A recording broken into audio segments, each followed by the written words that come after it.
That's it, my dear students. I hope you all are keeping fine. This video clip is the second part of our chapter, that is globalization. In the first part, we learned about the meaning of globalization and the sources of globalization. Alright, now in this clip, we'll be learning about the manifestations of the globalization. So come on, let's get started. Now, if you talk about the manifestations of globalization, there are three. We have the political consequences, economic consequences, and cultural consequences, which we'll do in detail. The first one is the political consequences. Now, there has been debates going on in terms of effects of globalization. Some say that globalization is good and that it has benefited the people in general, and we'll discuss how. Now, there are others who say that globalization has negative impacts or negative effects, and one of the debates is on the political impact. Okay, now globalization has led to the reduction in the ability of the state. They say that globalization results in an erosion, or globalization results in the reduction of states' capacity, that is, the ability of the governments to do what they actually do. Here, they say that the liberalization has reduced the duties and the responsibilities of the state. They further say that now the states, they do not have power to intervene in economic affairs, that is exports, imports, and etc., because most of the government's decisions are influenced by the multinational companies. Second, we have the changing role of state. Now, earlier the state used to look after the welfare of the people. It was known as a welfare state. Okay, so it used looking after the welfare of the people would be their main concern. But now the state's attention and concern towards the welfare of people has minimized. The states all over the world nowadays only performs certain core functions, such as the maintenance of law and order and the security of its citizens. So in another way, it withdraws from many of its earlier welfare functions. Okay, and third one is the limitations in the functions of the state. Now, the entry and the increased role of the multinational companies all over the world, they have led to the reduction in the capacity of the government to take decisions of their own. I think I just said it earlier. And this interference of the multinational companies, they have limited the functions of the government. The influence of the multinational companies over the decisions of the governments have limited the functions of the government, because many of the government's decisions, as I said earlier, are influenced by the multinational companies. Now, if you talk about the positive political consequences, then the first point we have here is the states continue to be important. We just discussed earlier that the state's role or the state's function as a welfare state is withering away. But here it is said that even though the welfare state is withering away, but then the state still continues to be important, because it still continues to discharge its core functions, that is the maintenance of law and order and the national security. Okay, and the second point we have is the state's capacity has received a boost. Now, with the development of technology, the states are able to collect information about individuals, and because of that, states are thus able to rule better and more effectively. For example, the Aadhaar card that we have in India, it carries all the informations of the people, okay, of the identity card holder. Then the third one we have is states have become more powerful, and with the new technology, the states have also become more powerful. Next we have is the economic manifestations. Now the economic implications of the globalization, it basically involve greater economic flows among different countries of the world. All right. Some of this is voluntary and some are forced by international institutions and powerful countries on the weaker countries. And this flow, as we mentioned, as we discussed earlier, can be the flow of commodities, capital, people, or ideas. If you talk about the positive economic consequences, then the first point we have is the greater economic growth. The economic globalization has led to deregulation. Now, in simple words, it means that globalization has reduced, it has led to the reduction on the restrictions on imports and movement of capital by countries. Okay, so this means that the countries, when you are reducing the restrictions, then you accept more imports from other countries. Okay, so of course this would lead to more import and export, which means better trade. And with better trade, it generates greater economic growth and as well as well-being for the larger sections of the population. Okay, so the sellers, they get a better market or they get bigger market, and the consumers, they get more choices. For example, the living standard of the Indian people has improved a lot after India liberalized its economy in 1991. And the second point we have is the greater trade. Now, the reduction in the restriction of imports by the states, as I said earlier, has led to better trade. Okay, and this greater trade among countries, it allows each economy to do what it does best, and this benefits the whole world because as again said earlier, it gives the traders or the sellers a broader or wider platform, and it gives us consumers better choices in terms of different products as well as better services at better prices. Okay, and the third one we have is the flow of ideas. Now, globalization has also led to the flow of ideas across national boundaries. For example, the spread of internet and the computer-related services. I think there's no need to explain this since you are the living example of this. Okay. Then the fourth one we have is the better opportunities. Now, the economic globalization also has led to better opportunities such as job opportunities. For example, these days, living in India, you can work for a foreign company. There are so many call centers. Okay, so all these, this globalization, it has created a lot of job opportunities, and there's also more choices in terms of various jobs, and which of course has led to better standard of living. In terms of the negative economic impacts, first point we have here is it benefits only a small section of people. Now, those who are concerned about social justice, they are worried about the state's withdrawal caused by the processes of economic globalization.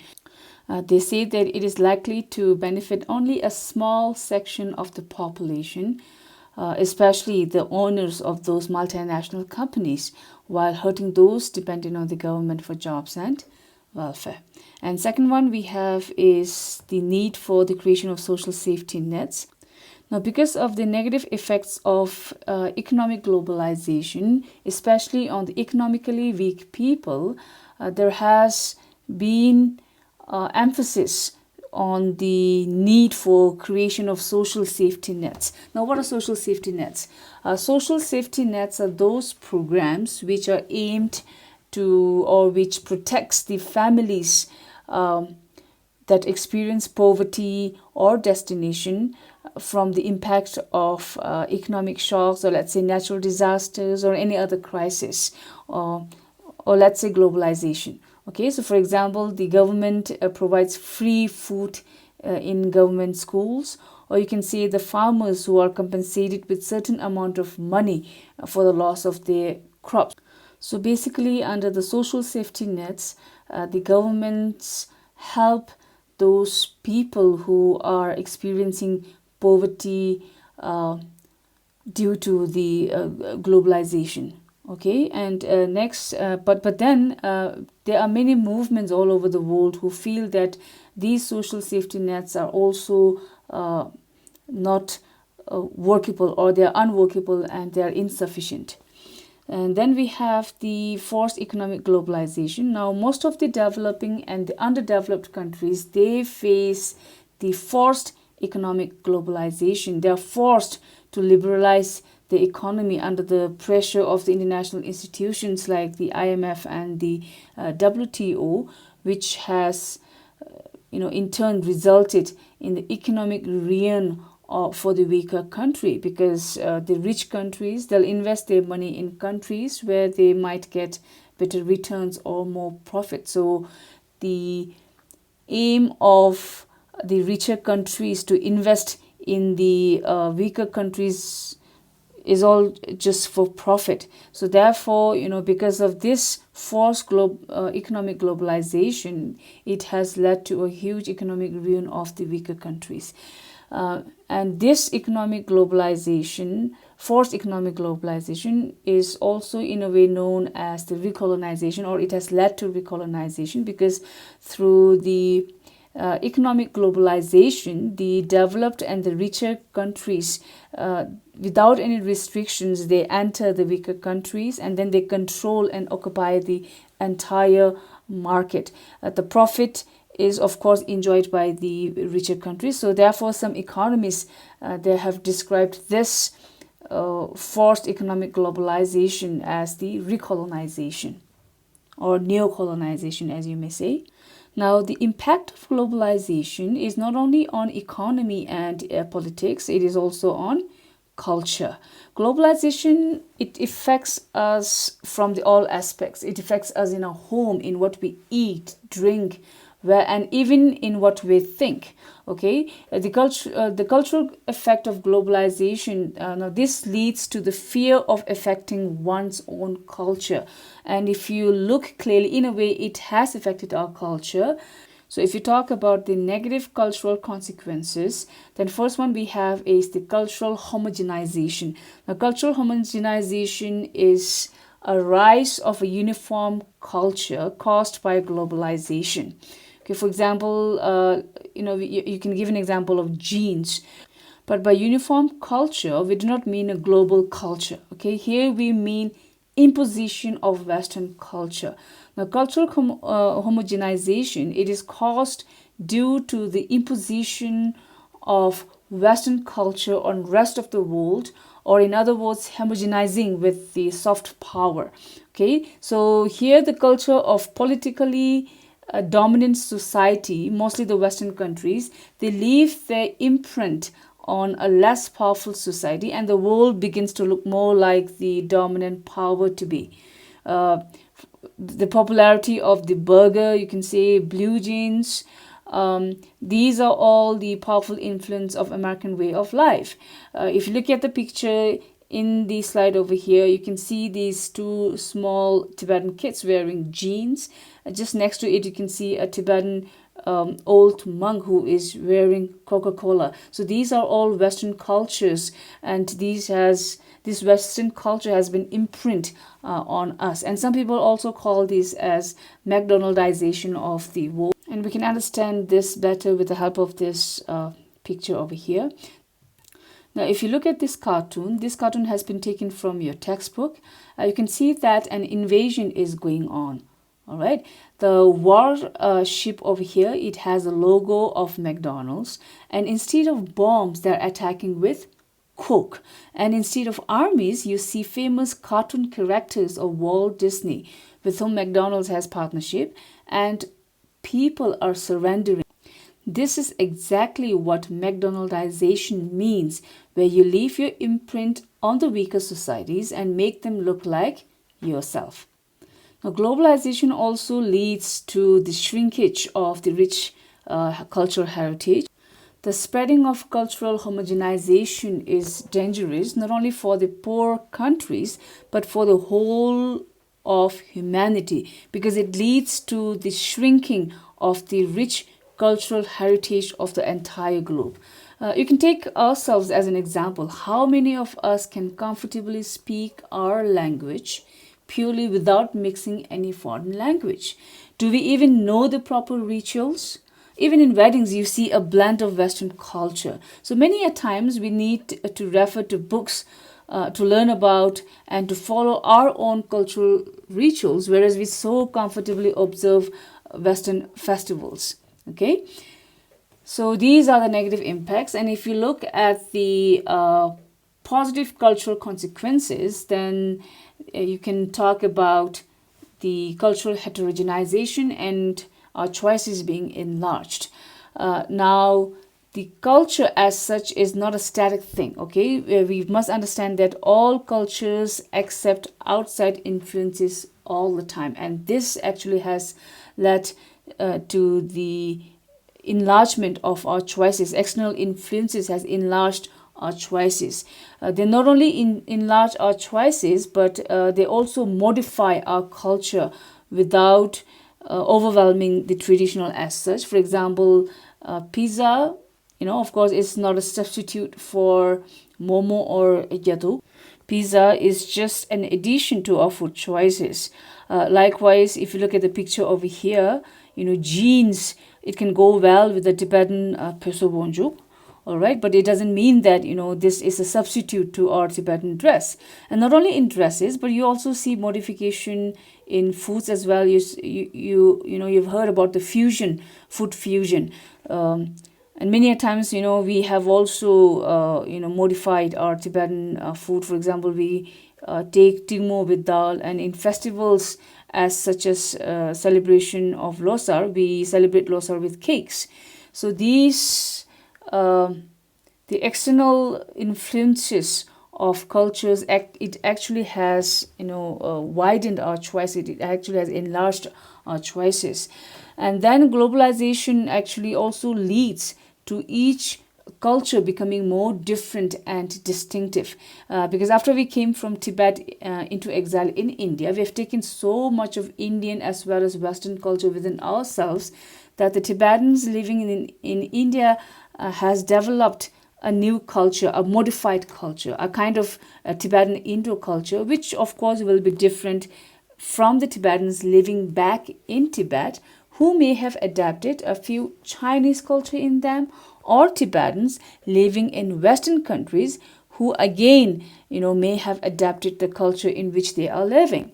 So the Indians also who are living in Dharamsala, they have adopted a few, Tibetan culture, and they, again, they also have a modified culture. So due to globalization, each local culture, they adopt global culture, and this local culture turns into a more different and a more modified and a more distinct culture. So this is what is known as cultural heterogenization. A quick recapitulation.